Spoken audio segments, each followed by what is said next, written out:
انا الحمد لله كويسه، انتي عامله ايه؟ مم. كويس انها مشيت. انتي عارفه انا قعدت احاول ادور على مليون حجه ومليون مبرر او سبب ان انا ما اجيش، بس حسيت انه شكلي هيبقى وحش قوي لو ما جيتش.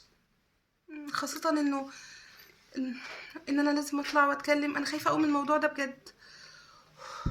حاسه ضربات قلبي عاليه قوي. انا عايزه اروح بجد، مشوني من هنا. اقولك اتصلي بماما او قولي لهم هي مشيت، مامتها تعبانه او اي حاجه حصلت. ايديا تلجت وحاسه انها بتترعش بجد، مش عارفه اقف على طول يا. بجد انا عايزه اروح دلوقتي حالا.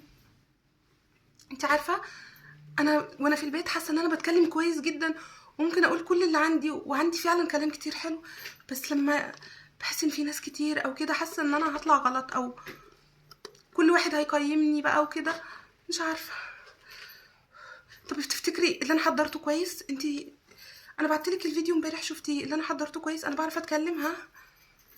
مش عارفه، انا ببقى فاكره كل الكلام وعارفه كل حاجه، بس مجرد في ناس كتير حواليا، او خاصه كمان انهم هيقفوا ويبصوا لي وانا بتكلم وكده، حاسه ان انا مش هعرف اقول اي حاجه. هكسف نفسي بس وشكلي هيبقى وحش قوي بجد. انا عايزه اروح. اقول لك خلاص، انت قولي لهم هي تعبت وماتت. بجد انا عايزه امشي حالا.